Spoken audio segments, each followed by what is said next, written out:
श्री गुरुभ्यो नमः. अंतर्ब्रह्मच्या आजच्या या व्हिडिओत आपल्या सगळ्यांचं मनपूर्वक स्वागत आहे.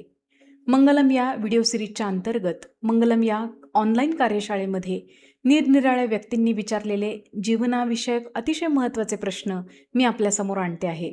आजच्या या व्हिडिओमध्ये विचारलेला प्रश्न एका तरुणानं विचारलेला आहे. मात्र तो कार्यशाळा चालू असताना विचारलेला नाही, तर संकोचानं तो नंतर त्यानं खाजगीमध्ये मला पाठवलेला आहे. मात्र तो अतिशय महत्त्वाचा असल्यानं मी आपल्यासमोर या व्हिडिओच्या माध्यमातून मांडते आहे. हा तरुण मला विचारतो आहे की मी चुकीच्या वेळी, चुकीच्या काळामध्ये, चुकीच्या देहामध्ये जन्माला आलो आहे काय? पहा, या प्रश्नाची जी खोली आहे, जे गांभीर्य आहे, ते कदाचित आपल्या विचारांच्या कल्पनेच्याही पलीकडचं आहे. मात्र जर एखाद्या तरुणाला असा प्रश्न पडला असेल, तर त्यामागची पार्श्वभूमी काय आहे हे आपल्याला समजावून घ्यावं लागतं आणि मीही तेच केलं. या तरुणाची जी पार्श्वभूमी आहे ती मी आपल्यासमोर थोडक्यात सांगते. अतिशय सुखवस्तू कुटुंबातला हा तरुण उच्च शिक्षित आहे आणि आता नोकरी करतो आहे. काही कालावधीतच लग्नासाठी जुळवाजुळव करणं सुरू होईल आणि यथावकाश त्याचा विवाहही संपन्न होईल. मात्र अशा अतिशय महत्त्वाच्या टप्प्यावर येऊन त्याला जर हा प्रश्न पडत असेल, तर त्याचं कारण शोधत असताना आपल्यासारख्या अनेकांच्या आयुष्याशी संबंधित महत्त्वाच्या गोष्टी आपोआप आपल्यासमोर उलगडतात. कशा ते आता आपण पाहूयात. आता कसं ते पाहूयात. लहानपणीची याची पार्श्वभूमी समजावून घेत असताना लक्षात आलं की याला घट्ट मित्र किंवा मैत्री असा काही प्रकार त्याच्या आयुष्यात घडलेलाच नाही. शालेय जीवनातील प्राथमिक स्तरापासूनच्या अनेक आठवणी त्याच्या लक्षात आहेत आणि त्यानं सांगितल्यानुसार त्याला कुणीही एकच एक असा घट्ट मित्र किंवा मैत्रीण कुठल्याही टप्प्यावरती नव्हती. अनेकांशी तो बोलायचा, जशी वेळ असेल, जशी गरज असेल तसा सगळ्यांमध्ये मिसळायचा. मात्र त्याचं जीवाभावाचं असं कुणीही मित्र किंवा मैत्रीण त्या टप्प्यावरती बनलं नाही. वय जसं वाढत गेलं, पौगंडावस्थेमध्ये असेल किंवा अगदी महाविद्यालयीन जीवनामध्ये असेल, पुन्हा तीच शृंखला चालू राहिली. त्याला एकच एक असं घट्ट मैत्रीचं नातं अद्यापही प्राप्त झालेलं नाही. आता याविषयी समजून घेत असताना आणखीन एक महत्त्वाची गोष्ट समोर आली, ती मला आपल्याला सांगावीशी वाटते.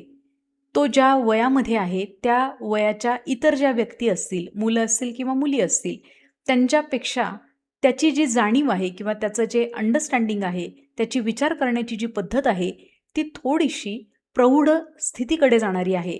म्हणजे वयोगटातील इतर व्यक्तींशी, समवयस्कांशी त्याचा संवाद होत असताना अनेक मर्यादा येतात.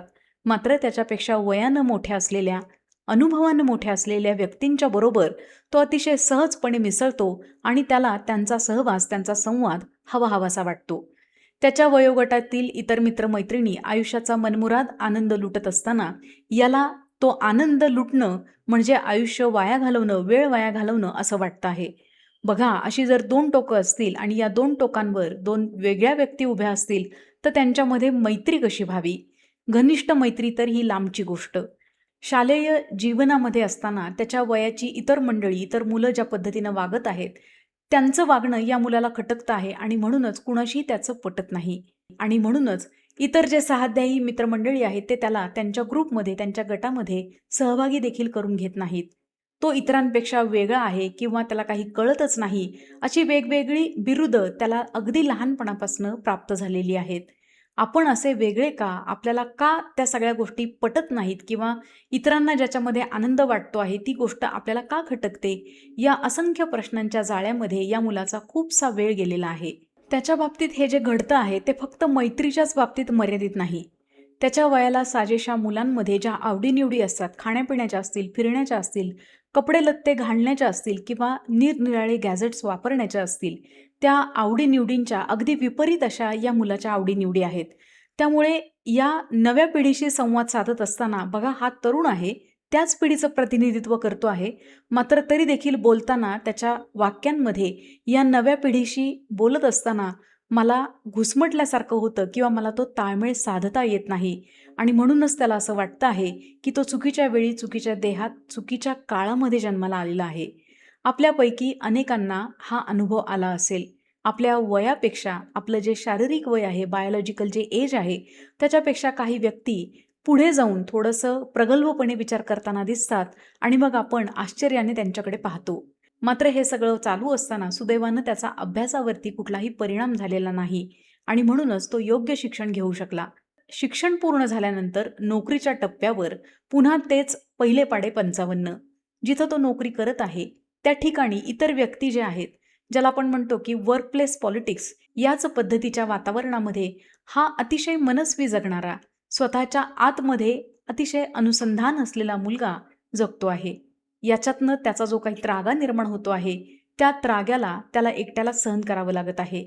आपल्याला स्वतःला काय होतं आहे तो इतरांना बोलू शकत नाही आणि जर एखाद्याजवळ त्यानं मन मोकळं केलं असेल, तर ज्या व्यक्तीजवळ त्यानं मन मोकळं केलेलं आहे, ती व्यक्ती त्यानं जे सांगितलेलं आहे ते गावभर पसरवते आणि मग पुन्हा हा आपल्या स्वतःच्याच कोशामध्ये आकसून चाललेला आहे. खरं तर हा त्याचा कोश आहे असं देखील म्हणता येत नाही, कारण हा त्याचा कोश नाही, हा त्याचा एकांत आहे. ज्या एकांतामध्ये तो खऱ्या अर्थानं स्वशोधाच्या प्रवासाला आधीच लागलेला आहे. भारतीय संस्कृतीमध्ये विवाह संस्था ही अतिशय महत्त्वाची आणि आपल्या समाजाचा पाया असलेली मानली जाते. जर आपण सर्वसामान्यपणे विवाह होत असताना वधू आणि वर यांचं वय जर आपण पाहिलं, तर निश्चितपणे वधू जी आहे ती वयानं 1-2 वर्षांनी का होईना थोडीशी लहान आहे आणि वर जो आहे तो तिच्यापेक्षा मोठा आहे. जर थोडंसं मागे जाऊन जुन्या मंडळींचा असं करण्यामागचा जो दृष्टिकोन आहे तो जर समजावून घेतला, तर आपल्याला आश्चर्य वाटतं की त्यांची प्रगल्भता किती उच्च कोटीची होती.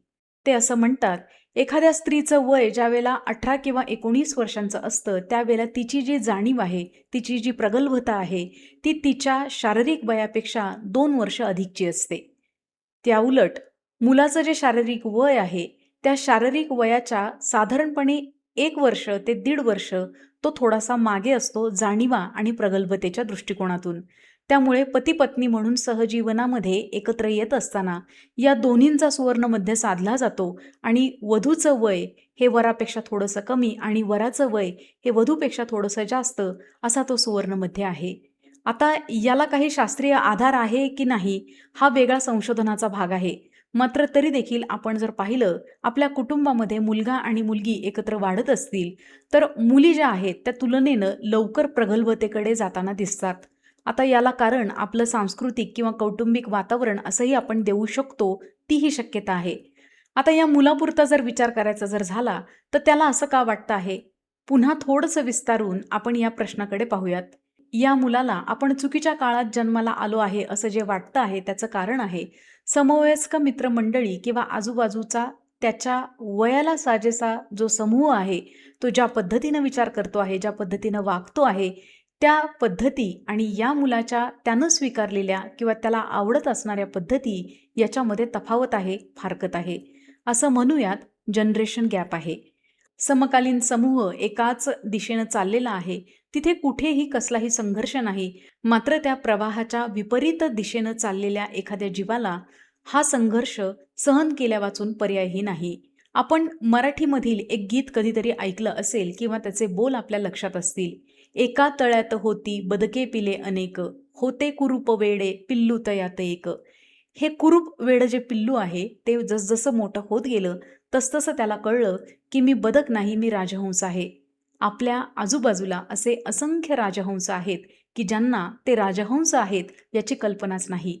आजूबाजूच्या बदकांच्या कळपामध्ये आपणही बदक आहोत की काय या भावनेपर्यंत न्यूनगंडापर्यंत पोहोचलेल्या या मुलासारख्या असंख्य राजहंसांना स्वतःच्याच पंखांमध्ये ज्यावेळेला बळ भरेल आणि त्यांचा रंग ज्यावेळेला उजळेल, त्याच वेळेला खऱ्या अर्थानं कळेल की आपण या बदकांपेक्षा पूर्णपणे निराळे आहोत आणि मग तिथून खऱ्या अर्थानं प्रवास सुरू होईल तो स्वशोधाचा.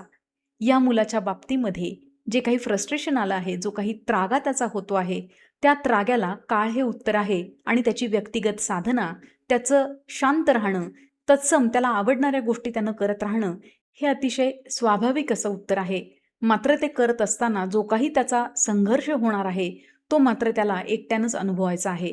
कारण अनेकदा म्हटल्याप्रमाणे हा जो प्रवास आहे तो आपल्या एकट्याचा आहे, आपला सोलो जर्नी आहे.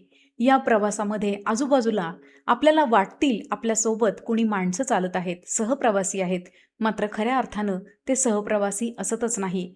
तो फक्त आपल्या मनाला आपण बळ देण्यासाठी कुबड्या म्हणून दिलेलं एक समर्थन असतं. या प्रवासामध्ये एका पावलावर एकच व्यक्ती उभी राहू शकते असा हा दिव्य, अद्भुत, मात्र अतिशय रोमांचकारी असा प्रवास आहे. राजहंस होण्याची प्रक्रिया प्रचंड प्रचंड कठीण मात्र आंतरिक सुख देणारी आहे. जी व्यक्ती तिथपर्यंत पोहोचते तिला खऱ्या अर्थानं जगातल्या स्थिरतेचा, शांततेचा अनुभव येतो. आणि म्हणूनच की काय, कदाचित भारतीय परंपरेमध्ये जे विद्वान जीव देहामध्ये असूनही विदेही अवस्थेमध्ये असणाऱ्या परमचैतन्याला प्राप्त झालेले आहेत, त्यांना आपण परमहंस असं म्हणतो. परमहंस होण्याची प्रक्रिया स्वतःला जाणण्यापासूनच सुरू होते. एक छोटंसं पाऊल त्या प्रवासाची सुरुवात असू शकते आणि ते छोटंसं पाऊल आपल्या साक्षीत्वानं आपल्याला सहजपणे सुरू करता येऊ शकतं.